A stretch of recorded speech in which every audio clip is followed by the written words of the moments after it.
Are we jumping on? Yes. We did The legend. We made it happen. We did it. Yeah, boys. You always got the flyest shit on, dude. Everybody Oh, for always sure. tells you. I know it. This shirt here, I think it's been 3 days in a row I'm wearing it. That's the only thing I'm not good at is changing. You can wear that thing to dinner. You wear it to the courts. You wear that thing everywhere, man. Isn't that pathetic? I don't That's know. the best. I started doing that only because hiding these tits. The tits got big, fellas. Can't help it. Welcome back to New Heights, ladies and gentlemen. Hey! We are a Wondery show produced by Wave Sports and Entertainment. That is correct. We are your hosts. I am Travis Kelsey. This is my big brother, Jason Kelsey, out of Cleveland Heights, Ohio. Cincinnati Bearcat alums, as you know. Subscribe on YouTube, Wondery Plus, or wherever you get your podcasts. And follow the show on all social media at New Heights Show with 1S. Got an incredible guest coming on this episode. And you're going to find out who it is. There's clues on the screen right now. But, You probably already know. I mean, you probably got a little. They'll probably ruin the surprise because it helps people tune in and watch it, and we need to advertise it. I mean, this is right up there. You can't with, ruin this episode, though, I've man. met this person will be once. So, I met, we should just say his name because it's going to be. nope. I met this person one time, and let me tell you, I have not been starstruck by many people. I was kind of like I am now. I didn't know what to say. Like I was just at a loss of words. And I'm like, just don't quote every movie he's ever been in because that's what every dummy doo-doo head does. But I think I proceeded to probably do that. If it's a good one, you got to just be tasteful with it if you're going to do it. Yeah. It's got to be perfect timing and great delivery. You got to deliver it if you're going to do it. Oh, you guys are in for a treat. I mean, we're in for a treat too. It's cool to even have this guy on. Alrighty, our guest today is an absolute legend. You may know him from his film and TV career spanning over 3 decades. He's written and starred in some of the most iconic movies of all time, including Billy Madison, Happy Gilmore, The Waterboy, and so many more. He's a one-time winner of the Mark Twain Prize for American Humor, a 16-time MTV Movie Award nominee. Wow. He's got Teen Choice Awards, People Choice Awards, a star on the Hollywood Walk of Fame. Yeah. He's a fan of high-quality H2O. Jesus, how about today, Junior? Spit it out. That's right. Our guest is the one and only Sandman, Adam Sandler. That's right, baby. Boys, I'm so happy to see both you guys. Love you both. You know that. You know that. Thank you so much for coming on, Adam. This is incredible. This is iconic, man. You too, fellas. Yes. Come on, Jason. Hit me. So you recently just finished a stand-up special. Yes. That's going to be launching on, I think, Tuesday on Netflix, right? Yes. It comes out on Tuesday. I was doing a tour, running around for like a couple years, in and out.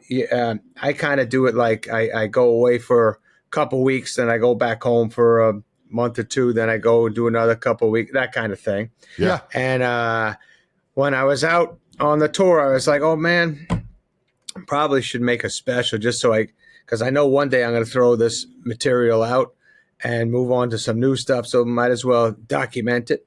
And so I said, let me do a special. Netflix said, that sounds good. And then I called Josh Safdie, who's this great director, and he did Uncut Gems. Him and his brother Benny did Uncut Gems. And I said to Josh, would you want to maybe direct a comedy special? And he said, yeah. And I thought we were just going to shoot a normal special, but he just kind of took over and made it a different style and different feel and threw weird stuff at me. And it's a special, but it's kind of like a movie. It's special. different. It's a little different. Yeah.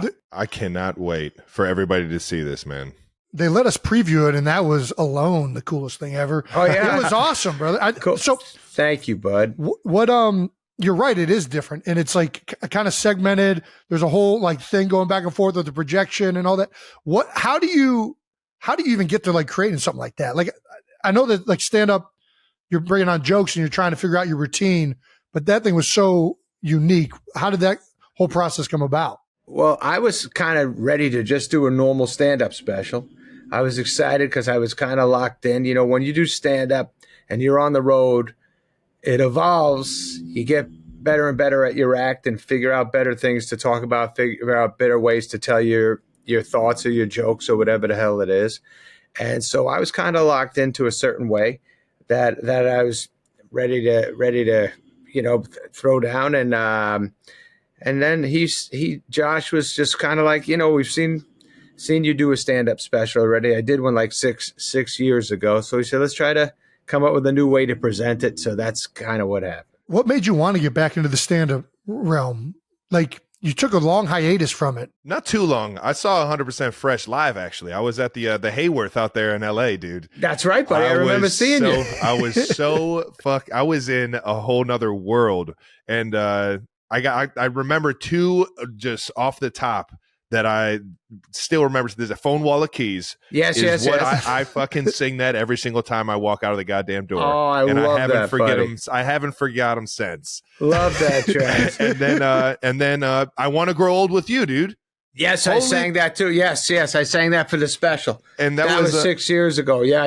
That is buddy, so that was 6 years cool. ago when I saw you. That was so fucking cool, man. I saw you in the dressing room back there at the Hayworth. You're the fucking man, dude. You too, buddy. And it was, I don't even know why I started. Oh yeah, here's what happened. I was doing movies. Life was going good. I did Saturday Night Live, and me and my friends, Spade and Schneider and Rock, we used to run around and do stand-up back then. So cool. And it was great. And then all of a sudden, I was doing a lot of movies, and it just became like your schedule was kind of overwhelmed. And so I stopped doing stand-up for maybe 20 years or so. Sheesh. And then I was doing grown-ups, and all I heard was Kevin James and Chris Rock and Schneider and Spade and Colin Quinn and all the guys in the movie and Norm Macdonald all talking about their gigs they had that weekend. And I was a little jealous, like, oh man, maybe I should get back on the road. So that got me into it again.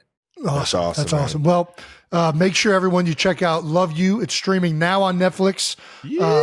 Wonderful jokes. It's a very unique, as we've talked about, comedy stand-up special.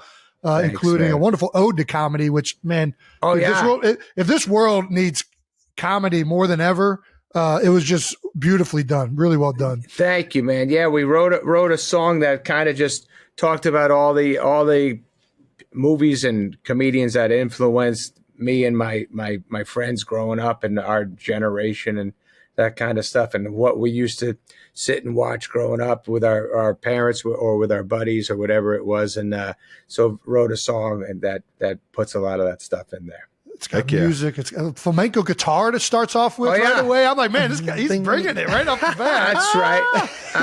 I did my best. By the way, that was terrifying because I knew sometimes when I'm alone in my room playing my guitar, I go, man, I think I could have been a guitar player. I'm pretty damn good. Then when I get on stage, I start getting my fingers get tight. Everything's nerve-wracking.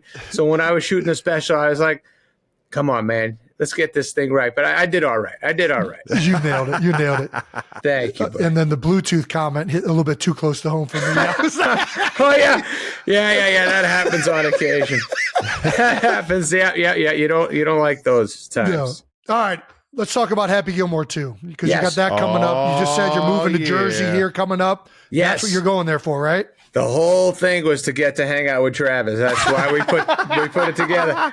No, yeah. We're going there. Travis, by the way, thank you. I heard you talking about it, and I was on your show, you guys. And then, of course, I was like, I was thinking we were talking about you playing my son while we were writing it literally like 6 months ago. We were like, imagine if Travis was my first baby, how funny that would be. Just a badass. Dude, but we know football season. I think I got the swing down.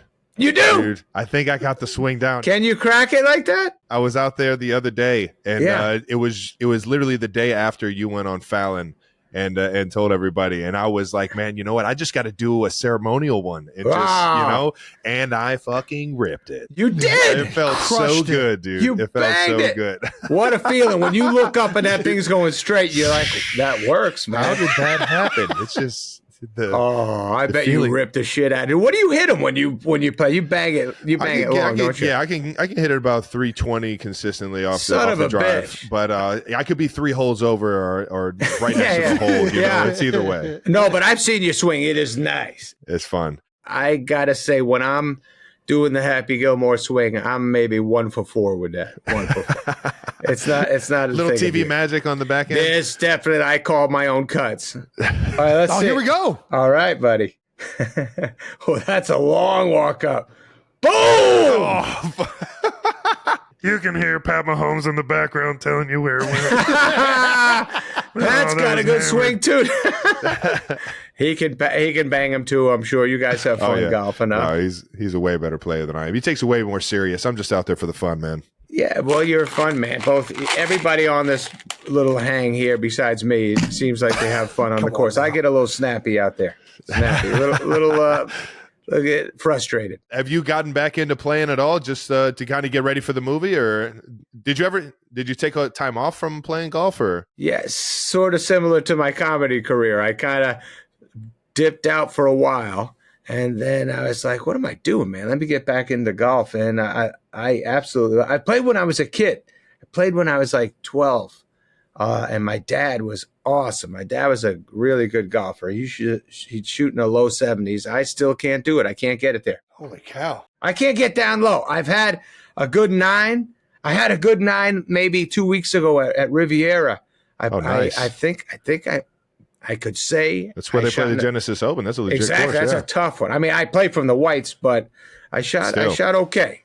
But I can't put 18 together. I can't do it. I can't concentrate that long. Are you guys good with 18? Dude, I suck. I have a very I finished like little third to attention last span. in the Tahoe golf outing. Oh yeah, Like, but it was not good. Didn't break 90 one time. I hear you. That's kind of my spot too, around 88 or something. I'm good probably playing 18. When it gets to like 18 3 days in a row, I am just cooked, man. I am cooked, and my swing is all over the place. I'm not made for 3 days of golf in a row. That's a lot of thinking. I can't stay still for that long. Like right around hole 6, I start going, what the hell am I doing here? What happened to my life? They have burgers on the turn? What are we? Yeah. Once I eat at the eat, clubhouse. that's so funny. When I grew up, my dad, there was we used to play at this one place, and I think it was hole 13.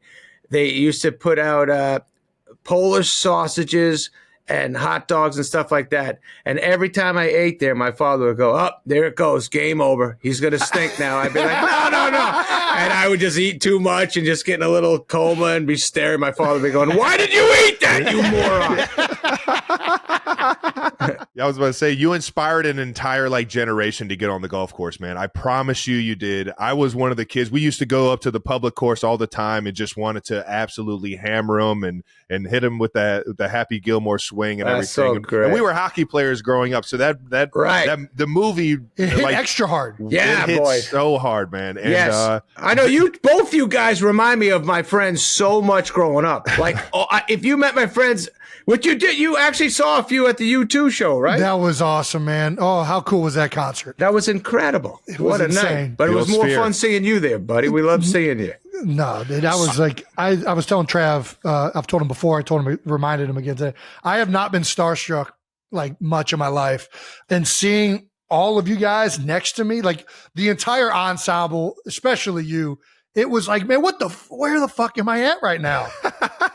That was cool, man. it's insane, man. I was like, I came here to watch you two, and I saw every person that I ever looked up to, in all of the best shows, all the best movies. Like, it was so cool. It was awesome. Thank you, man. Well, we love seeing you too, bud. We talked about you flying home that night. Anyways, that was a fun time. But both you boys remind me of exact dudes I hung out with growing up. And you two guys, the guys, they would protect me. I was a little bit of a wise guy. And I had a couple of boys like you always around making sure I didn't get beat up too much. Yeah, man. Was that, Jason, speaking of kind of like being in a room where you're like, how the fuck did I get here? Was there ever a moment like that early on for you where you're just like, how did it happen so fast? How did I get here? Yes. What is this? Yes. I'm sure. I don't remember anything. Saturday Night Live, that kind of did it to you. Every week you'd meet superstars that you grew up with, Dan Aykroyd, like all the original SNL cast. We got to meet so many of those cast members, and then just comedians we all loved growing up. Then rock stars. We got to meet Paul McCartney and Bruce Springsteen and everybody we talked about. All of a sudden we were in the room shooting the shit with them. It was incredible. That's awesome, man. Before we get off Happy Gilmore, though, I'm actually curious. I'm not familiar with how the original thought process of the movie came about. Oh, okay, yeah. I'm pretty curious. Was it just you messing around on a golf course and it kind of connecting the dots, or what? It was my dad. Like I said, he liked golf. We used to go to the driving range a lot, and I had a great friend, Kyle McDonough, who ended up playing pro hockey. A great hockey player. In New Hampshire, it's a big hockey town. Oh yeah, hell yeah. Yeah. So Kyle came out with me and my dad, and he didn't play much golf, but he was banging them. We were young, maybe ninth grade or something like that. And he was banging them. My father kept saying, "Man, you hockey players, there's something about your wrist or the way you turn or something like that."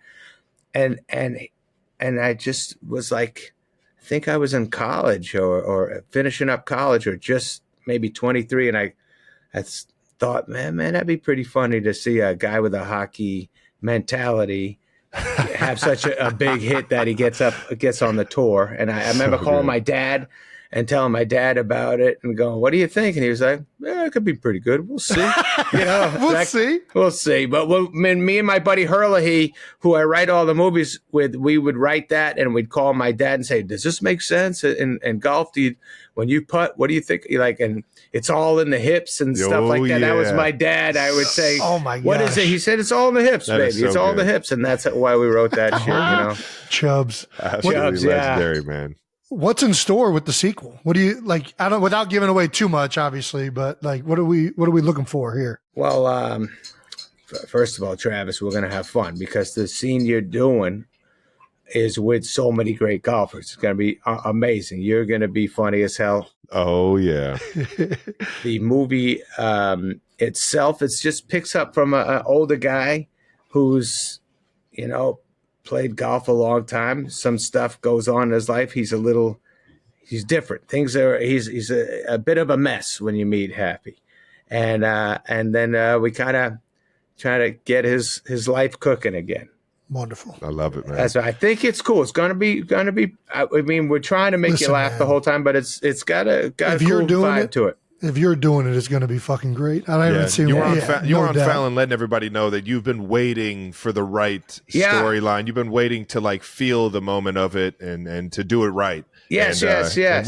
We got all the trust in the world. You're gonna bring Happy back and make him lovable again, man. Thank you, bro. Thank you. I love you. I don't want anyone to get let down. So you got that in the back of your head. You just want to make it as good as you're capable. Me and my pal, we were just in the room. We just sit every line. We're going, "Are we sure? We sure about this one? All right, this is good. Let's move." We're just examining everything. We just want it to be as cool as possible. The original got me on the golf course and also got me in the batting cages doing shit I probably shouldn't be doing. But toughening up. You did that? Just toughening up. See, man, I knew you could handle that shit. I'd run from anything going over 60. How fast of a ball was hitting you?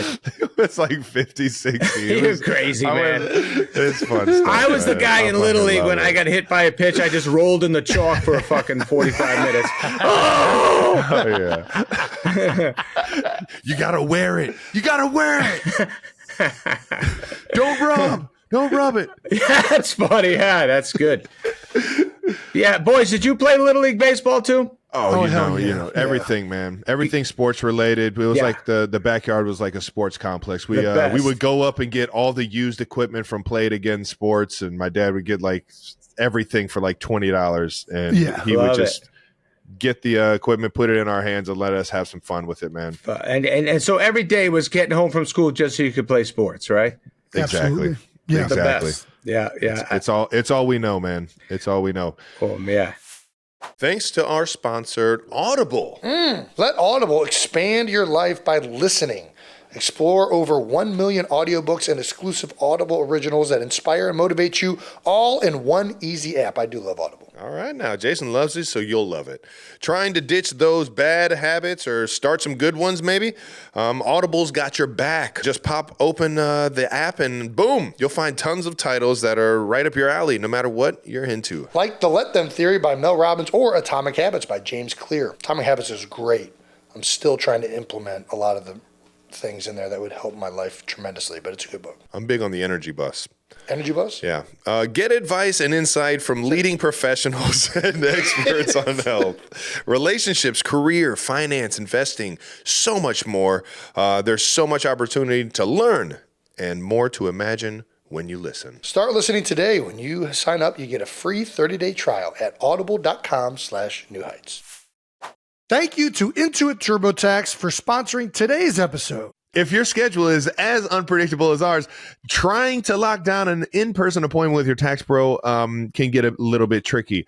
But now Taxes is matching with a TurboTax Live expert on any device. They do your taxes for you and get you your maximum refund, all while you go about your day listening to your favorite podcast. How about that? Who wouldn't love to kick back with a cup of coffee, feet propped up, while a tech-savvy tax expert makes sure you're getting every dollar out of those business trips?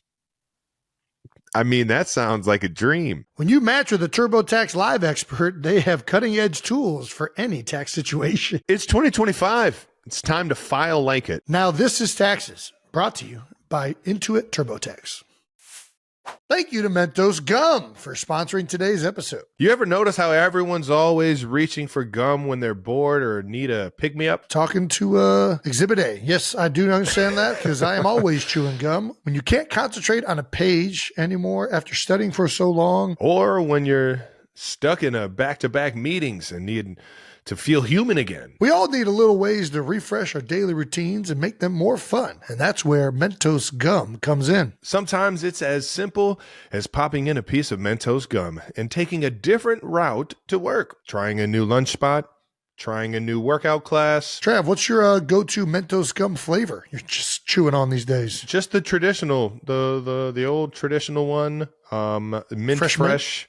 Yeah, I like. I'll go wintergreen every now and then, or spearmint, but for the most part, I'm just like a fresh mint kind of guy. Sometimes all you need is a little reminder to refresh the everyday and shake things up. Yes to fresh with Mentos Gum.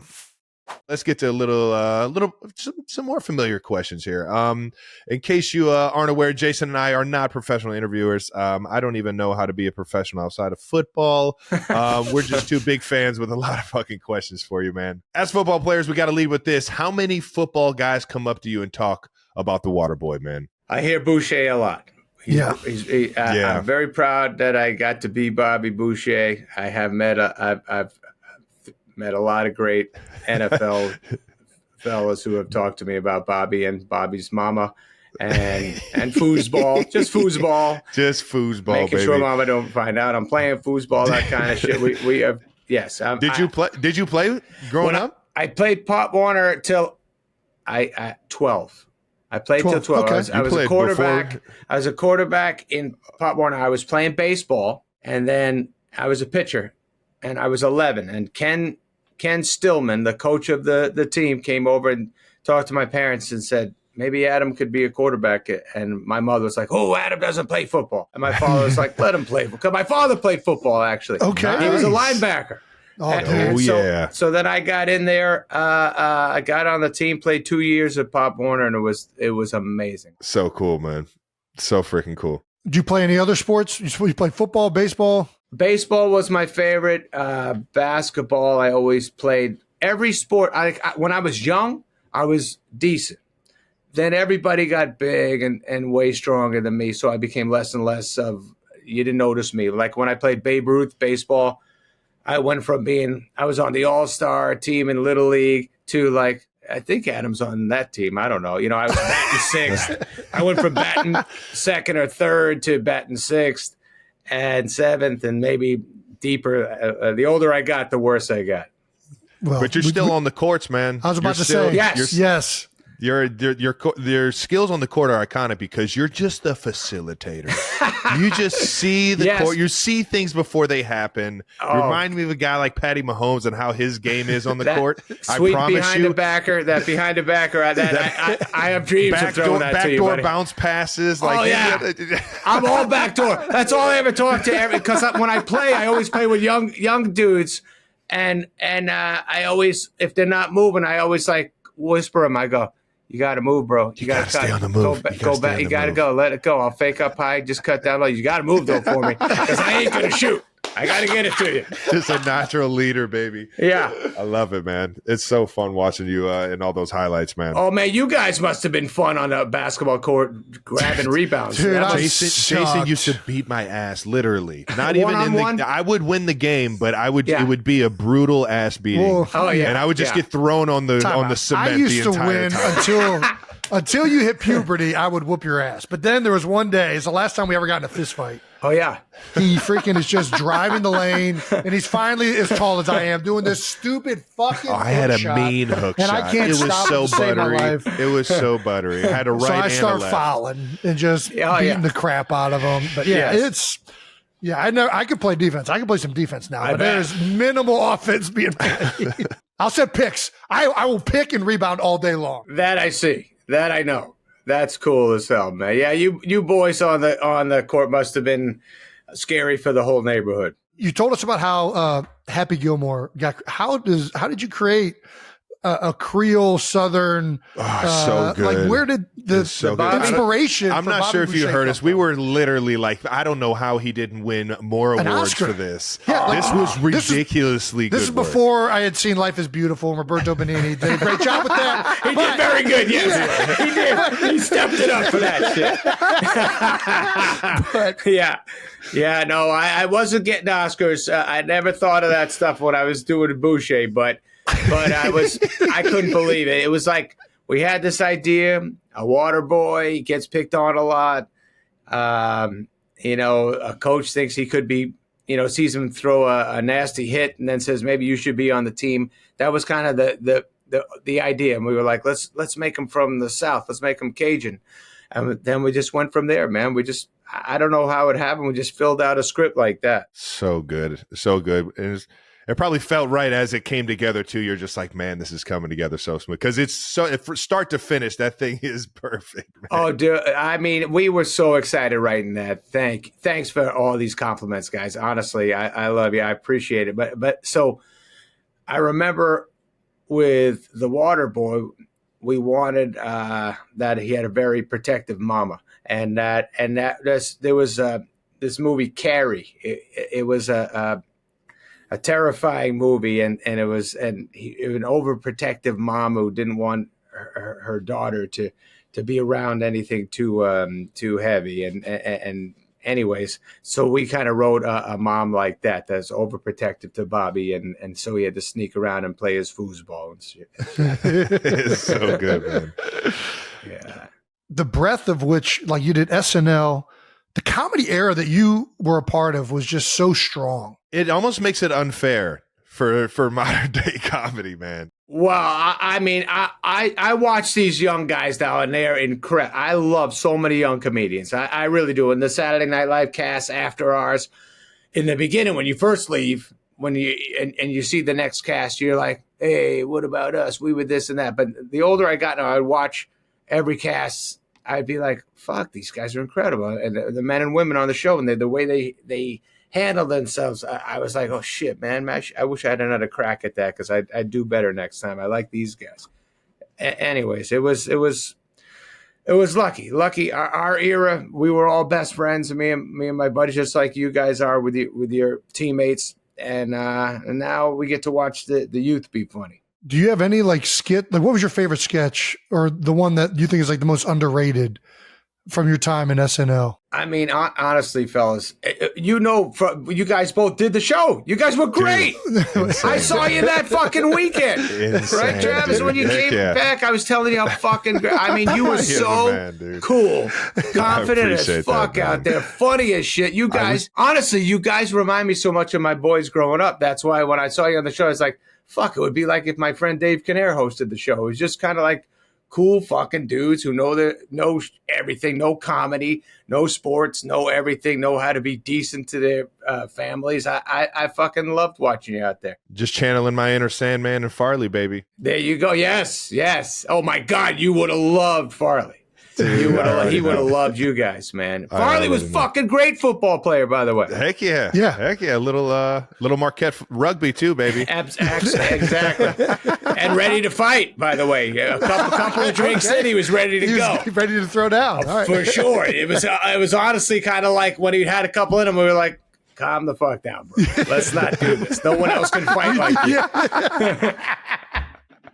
So good, man. I like it as sauce. Yes. That was one of my favorite ones, dude. Oh, you like it the juice. The juice is good, yeah. That was good. That was this guy, Robert Smigel, who's one of the fucking greatest of all time. He's a great writer and a great performer. He plays Triumph, the dog, the insult guy. Heck yeah. That dude, he wrote so many great skits, and cool. he wrote the juice skit, and we got to walk around and go, you like it, the juice? Yeah, you like it, huh? That's good. I get you do it smoother than me, bud. It's so I good, forgot man. how to drop it in there. It's the best, man. How many times do you get quotes told to you, it's got to be just nonstop? We get it a lot on the streets of New York. They scream some shit at me. Does it get old? No, it's always fucking fun. It's always nice, like shit when it comes at you that you.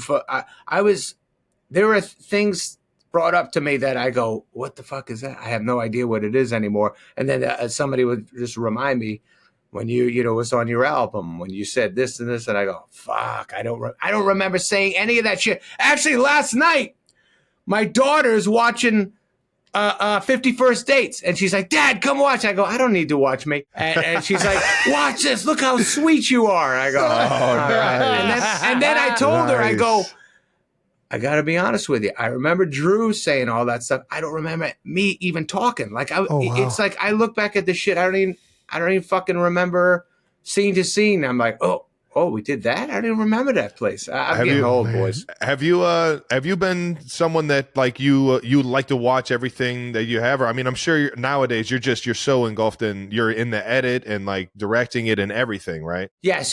I've done that so long now that once we're done and the movie comes out, I probably don't watch it for a few years.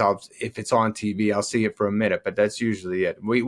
You stay with shit for like a year. You go, all right, I don't need to fucking see that anymore. Yeah, I can't really watch anything that I do when it's being recorded. But I have so much goddamn fun doing stuff like SNL and just like the comedy stuff that I don't need to watch it. I was so fulfilled doing it. That energy, yeah, the energy is just so fulfilling that I don't want to ruin it by critiquing myself. I know. You definitely. You can look at your shit after and go, oh, I thought I was better than that. What the fuck was I doing there? I got a lot of that. Believe me, I got shit from when I was young that my kids show me. I go, I don't want to know that fucking exists. Holy shit, that was insane. I watched the monologue because that was a moment that I wanted to remember forever. And like I just being on that fucking stage was the cool. Being behind that door and being on that stage and being in that studio was just so iconic. And you fucking walked out like so relaxed, man. How about being behind that fucking door, dude? And you should have. And your heart's pounding through your chest like, holy shit, it's happening right now. And just Travis, don't fall down these fucking steps. Do not fall down these steps. You are live, dude. You are live. And your brother was there to help you too. Exactly. That was nice. I was about to say you should have seen him in the first rehearsal. I was there the day before watching him kind of get ready, and he comes out that door and he like starts choking up. And I'm like, there's nobody here. This ain't live. Like, what are we choking up for? Yeah. And he was saying exactly standing behind that door, seeing the signatures, all of that, it fully hit him. And it's just like such a moment. So totally. Jason's been beating my ass off my whole life. So I'm a crybaby anyways. I get really, I'm engulfed in when I'm in on something, I'm so fucking in on it. And it just took it over, man. Yeah. It just took me over. It gets you teary eyed. I had some of that. I hosted the show again, like around 6 years ago, and same kind of feel. I'd walk around on a Thursday, 2 days before the show, and then I was getting teary eyed and looking, and so many memories and so many greats that have been there, and musical acts, and fucking, you just think of when you were a little kid and all the shit, all the joy that place has brought you. It's the best, man. Yeah, you're in there forever now. Both of you guys got to kill on that shit. I love it, man. You more than anybody I've ever watched has like it's not that you stayed the same. Like, I know you've evolved, but you've been so authentic in everything you've done. Like from SNL to the movies to stand-up, the one that just came out, like between what you wear, the people involved in it, like it's all just so authentically. How have you, I don't know, has this been like, how do you do that? Same way as you guys are doing your lives. Same shit. You feel comfortable with certain people. You have the same wavelength you're on. What makes you guys happy? What makes you click like you with teammates, or just fucking, off season, the guys you hang out with. That's kind of like what I got with my buddies when we make the movies and we sit in a room and write the shit and have a similar sensibility. So I guess that's why we all do it together. Man. Were you a Belushi and Aykroyd? Yes. Were like going into it, did you have like the guys where you were like, man, if I could just somehow be as funny as that guy? Well, I'll tell you, you never fucking think you're as good as the cast before you. Yeah. So like, yes, Belushi, Aykroyd, I mean, he became like a guy that we hung out with. We got to hang. I loved him so much, and he treated us so great. So awesome. It's kind of like fucking Andy Reid. Just you have this respect for the fucking guy and what he's seen. And when he talks to you, kind of go, yes, yes, yes, yes. You feel like you're getting knowledge all the time. And all fucking the castmates before you feel the same shit. You just like, that's whatever awesome, they say, there's no reason for me to talk unless they ask me to talk. And that's about it. I know that feeling. Got that with Dana Carvey. Got that with all the guys, Dennis Miller, all the guys who were older than us, and Jan Hooks and Victoria Jackson and the whole cast that was there before us, John Lovitz. We just fucking Kevin Nealon, all those guys. Whatever they had to say, we were loving it. Just a sponge, man. Yes, exactly. That's how you got to be. I'm a girl dad. My oldest is 4, so I got a ways to go. Yes. 1, do you have any advice? And 2, when should I mean, they've seen some of your stuff, but when should I really start exposing them to the Sandman? That's good, man. I think at that age, there's no rush. Okay. All right. No rush to get to me. I got some animated movies that I feel kind of comfortable telling somebody, maybe you can watch, Hotel Transylvania or Leo or something like that. I go, you'll feel all right there. But I got to tell you, I have fucking 3-year-olds come up to me and talk about Billy Madison. They do say, are you Billy Madison? I say, yes. They go, well, why do you not look like him anymore? I go, well, Billy Madison's been fucking eating. But he's a little hungry lately. But it'll all happen. My own kids, I don't throw my stuff at them too quick. It just happens. They haven't seen a few of the filthy ones yet, and let's hope that they don't need to see that stuff. Too good. Yeah, well, I actually saw you take the girls to the Taylor Swift premiere. Yes. at the AMC theaters. That was, by the way, what a girl. What a girl. Best performer out here. Dude, she means so much to our house. Since the kids, I think I was shooting like Grown Ups or That's My Boy or something in Massachusetts. And we listened to, and the kids were little, and we were listening to Taylor Swift and listening to every song. It was one of the first times that you listen to every song on the record. Like when I was a kid, I think the Beatles you did that with, maybe Elton John, where you do every tune. Oh, yeah. Start Taylor, to finish. When we start to finish, it's not like 3 hits and you go, all right, let me skip. Fucking Taylor in our house, every tune, they knew every word. I loved listening to her in the car. I loved what she had to say, every message, every melody, just the production, how cool she was, what she meant to young girls, what she means to women, what she means to guys doing the right thing in life. Throughout the years, Saturday Night Live saw the kids there, took her time, hung out with them, and then at her premiere for the movie, she talked to the kids and talked to them about their movie. They did this bat mitzvah movie, and she talked about what she liked in it, and she just floors my family. So cool, man. Floors them. Like I said, somebody asked me, who do you get nervous around? I said, I do get nervous around Taylor Swift because I don't want to fucking blow it for my kids and say something stupid. So I'm just like, shit, she means so much to my fucking house. I better say the right thing here. No, she was so grateful that you took the girls up there, man. Said it was an absolute blast. She's lifetime forever, along with the whole world. She just means so much. I appreciate that, brother. And you being together and you guys, that first, when you guys first started dating, my God, was my family like, yes, look how good they are together. Look how he's a gentleman. And she's having so much fun with it. Like anytime Taylor's laughing with you, my whole fucking family is like high-fiving. And So good, man. You got me sweating over here. We got to see that dog behind you, dude. Yeah, Come here, baby. Say Time hi out. to Did the you just boys. say Come that here. dog's name is Bagel? Yeah, Bagel is. That's such a good name. That is such a good name. I've had a bunch of bulldogs over the years. I've had a meatball, matzo ball, pickles, and this is a babu, and here's a bagel. But Bagel's ignoring me now. Come here, buddy. What the fuck? You want me to pick you up? Come here, buddy. Say hi. Oh, God, he's I'm so pumped to see you. Let's go. Yeah.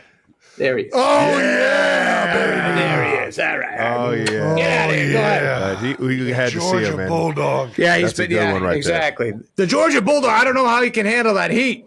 Yeah, dude. I'll They tell don't you like what, the heat, man. breathe. I know. Every time he's out there, I'm like, good Lord. He is not in his element right now. They get the ice out for him. They do the right thing. There we go. Thank you to our sponsor, Accelerator.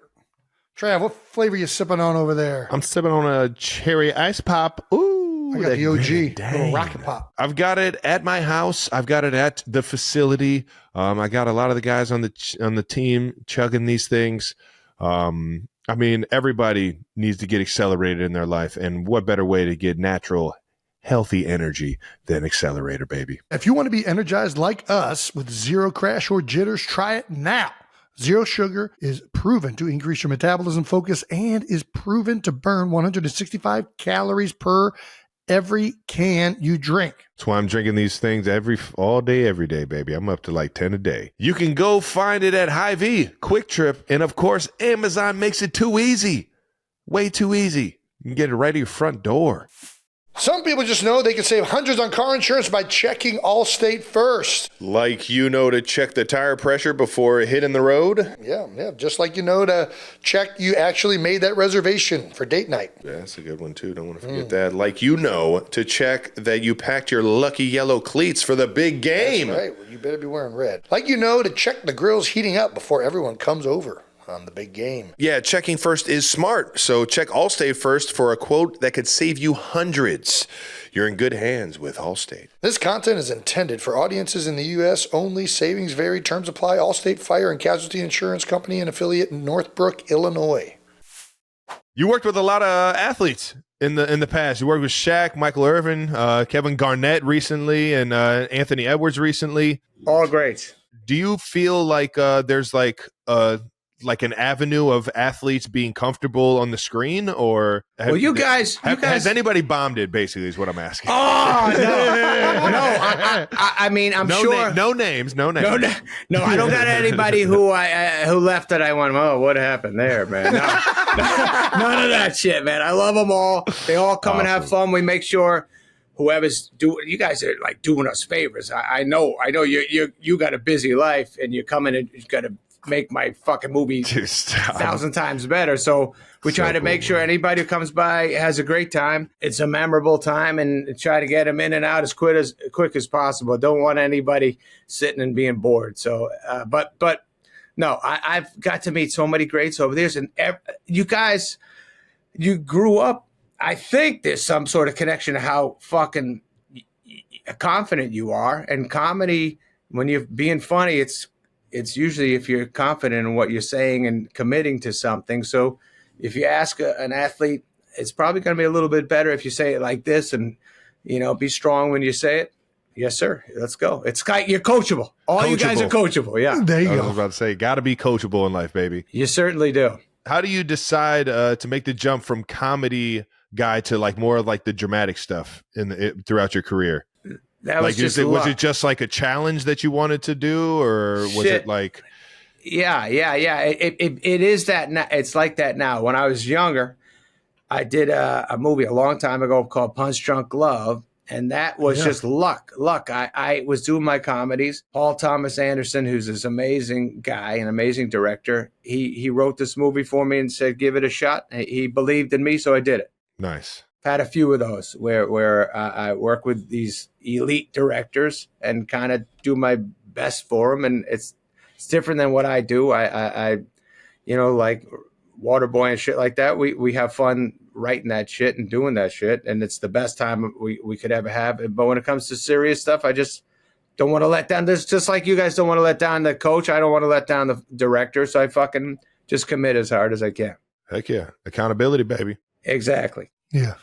So we got to jump into we always do a Mount Rushmore of like Jason did Mount Rushmore centers. I did Mount Rushmore tight ends. Yes. Who is your Mount Rushmore of well, your it characters? Says characters on here. Yeah, of your characters of my your own movie, shit. like who of is your the Mount stuff. Rushmore of your characters? You think? Yeah. Shit, I never thought about this. It kind of changes which I love some of them one day, and then the next day I'm like, why the fuck did I do that? But all right, let's see. Billy Madison's always got to be up there because it was kind of the first movie that they let me kind of have a little control. Yeah, nice. Me and my buddies and Tamara Davis was the director, and we were young and we believed in it, so we got that done. I love Bobby Boucher.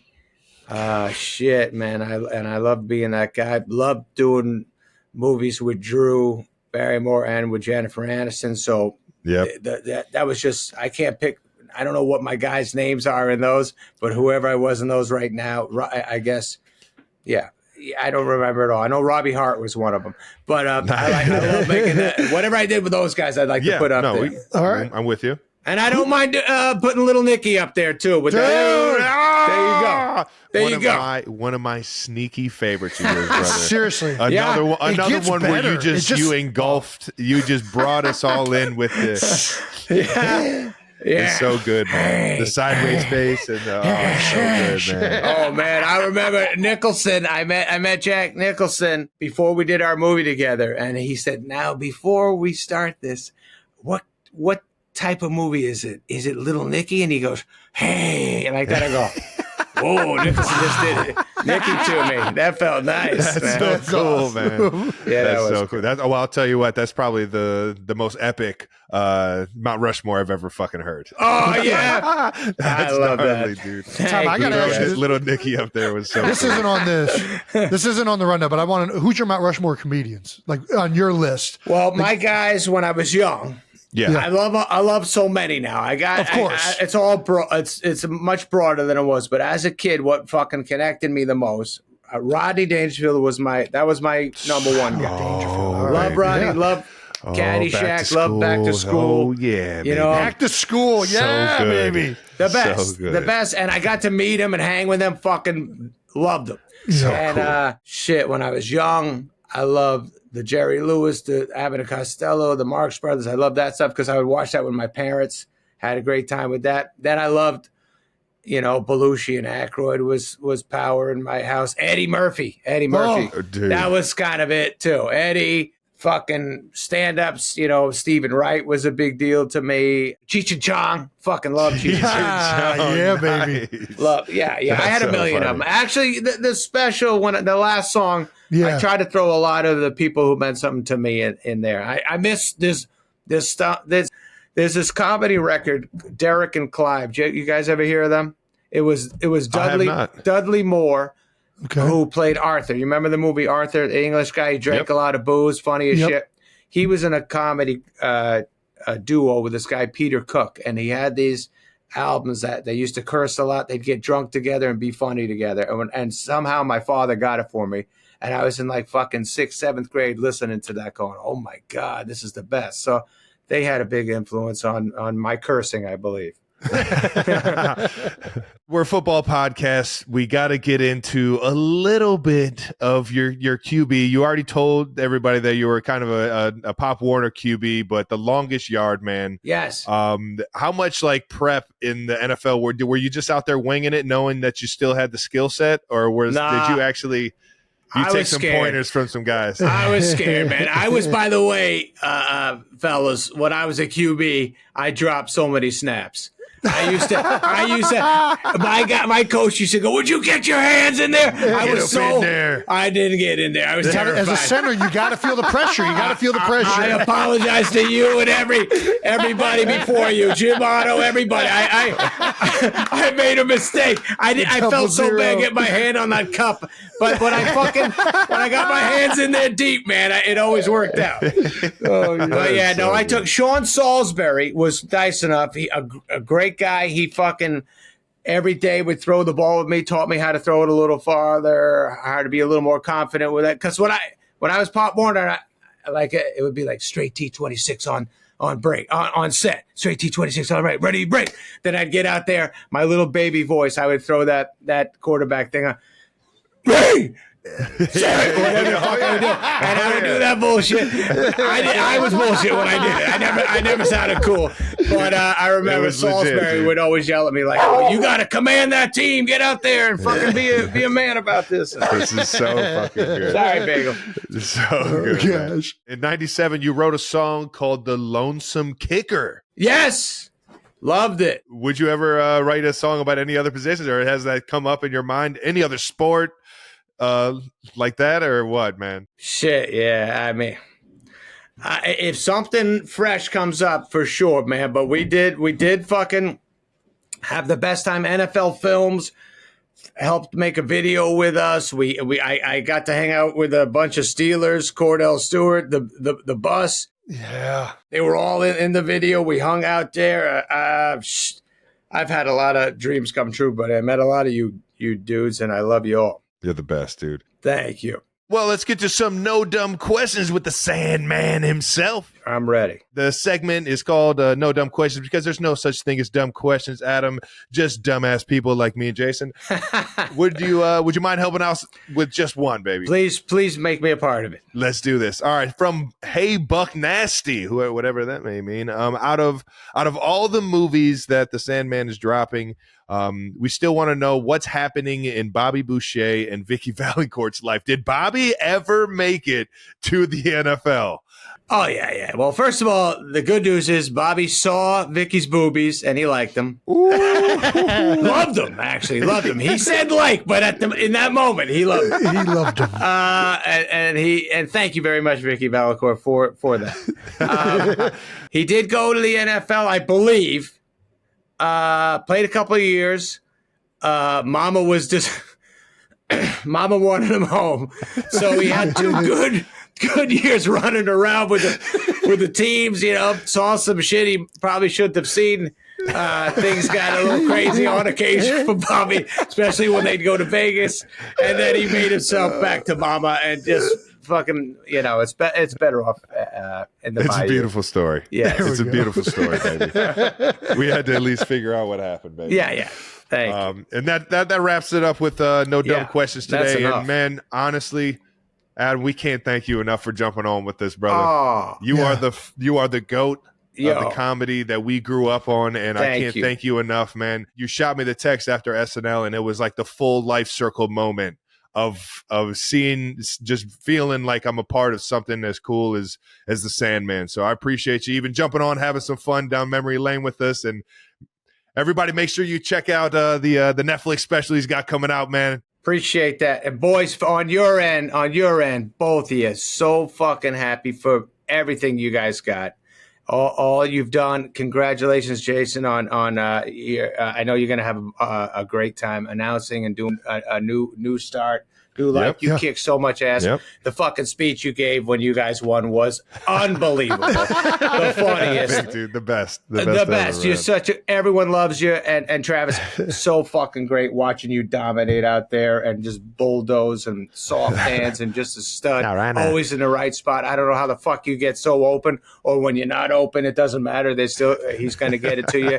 You'll make shit man, happen. dude. Both you guys. So, and by the way, Jason, you know the cross-eyed guy in all my movies? Yes, he's in the special. He's in the He comes out and gives you the coffee. Exactly. Yes. The biggest fucking Eagles fan loves you. Yeah, baby. Loves you. And when you guys fucking won, holy shit, was there relief around that fucking guy's depression. Every time the Eagles wouldn't win on a Sunday, I'd be like, will you fucking wake up? You've been sleeping for fucking 20 hours. It's over. We're on to next week. But you winning the Super Bowl was the greatest, buddy. He loves you. We all love you. Both you guys and your family. Say hi to your parents and say hi to both your families. And Taylor, tell her we love her too. You know that. You're the best, dude. The Okay. absolute best. Thank We you, won't man. take any Thank you more of your so time, much. man. The Sandman, ladies and gentlemen. Right on, Alrighty. boys. We'll keep And this bagel. computer on. Don't worry. There we go. Oh, you're the man, dude. Okay, we peace. can't thank you enough for the time. We'll see you in a few weeks, brother. Alrighty, that wraps up another episode of New Heights. Thank you so much to Adam Sandler, the Sandman, for coming on. Make sure you subscribe to YouTube and the New Heights channel, and follow New Heights on the Wondery app or wherever you get your podcasts. Reminder, you can listen to new episodes of New Heights early and ad-free right now by joining Wondery Plus in the Wondery app or on Apple Podcasts. And for all the 92%ers listening on Wondery, tell us about yourself by completing a short survey at Wondery.com/survey. Unless you don't want to, then don't do it. But we would sure appreciate it. I encourage you guys to do it. Once again, New Heights is a Wondery show produced by Wave Sports and Entertainment. Follow the show on all social media at New Heights Show with 1S. Thanks to our production and crew. You guys are still the best. And Absolutely. thank you to all the 92%ers for tuning in. Yeah. We'll see you guys next week.